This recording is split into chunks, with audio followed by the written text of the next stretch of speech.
Basha në fillim tha që, ose ju drejtua më saktë elektoratit të Partisë Demokratike, sepse anatemoj gjithçka negative që ka Partia Demokratike. Ju drejtuat mos votonit korruptorët që janë të doktorët. Dhe ju referua në mënyrë të drejtë për drejtë elektoratit shumë e qartë. blu, ta quajmë kështu.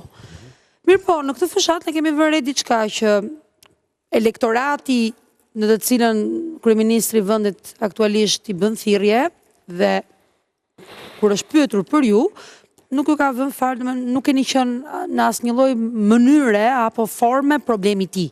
Pra që do të thotë që nuk ju konsideron fare për sa i përket ekzistencës tuaj politike në lidhje me mundësinë për të marrë edhe votat e PD-s. Sepse këtu lozet tek mandatet.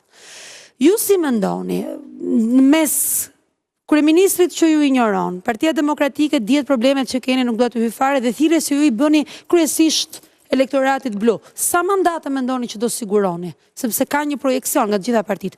Ju sa mendoni që do të nxirrni si deputet? Projekcionet e publikuara çuditërisht janë publikuar në televizione, të cilat ju personalisht më interesojnë sondazhet. Ta bëj hyrjen se me leje që ta them mendimin tim deri në fund.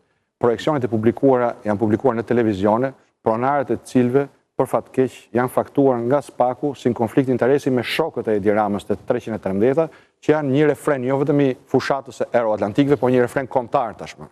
Ajo që mund të them është që ne kemi dy njësi matëse. Njëra është empirike, është kontakti drejt për drejt me njerëzit gjatë fushatës, dhe tjetra është një call center, disa call center, cilat operojnë në Tiranë, në Shkodër, në Elbasan, për një farë kohë në Durrës dhe nga Tirana për një farë kohë në disa qarqe tjera.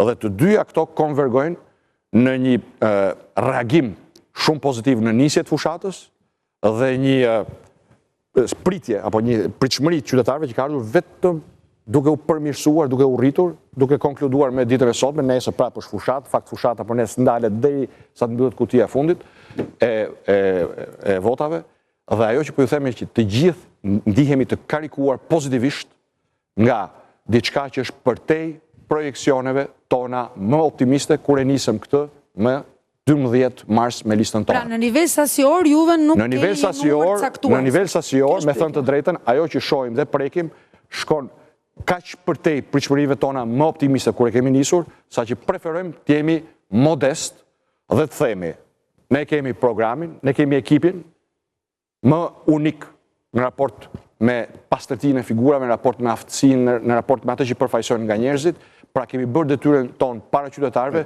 shohim që qytetarët reagojnë pozitivisht, ama me 11 të dielën, çdo sondazh apo pseudo sondazh merr fund, sepse sondazhi vetëm i vërtet janë qytetarët që dalin dhe votojnë dhe thirrja ime është dilni masivisht, votoni numrin 4, sepse është vetëm vot për veten tuaj dhe familjen tuaj. Jo, në fakt duhet të thosha dhe sa ishte se doja ta kapsa në diçka.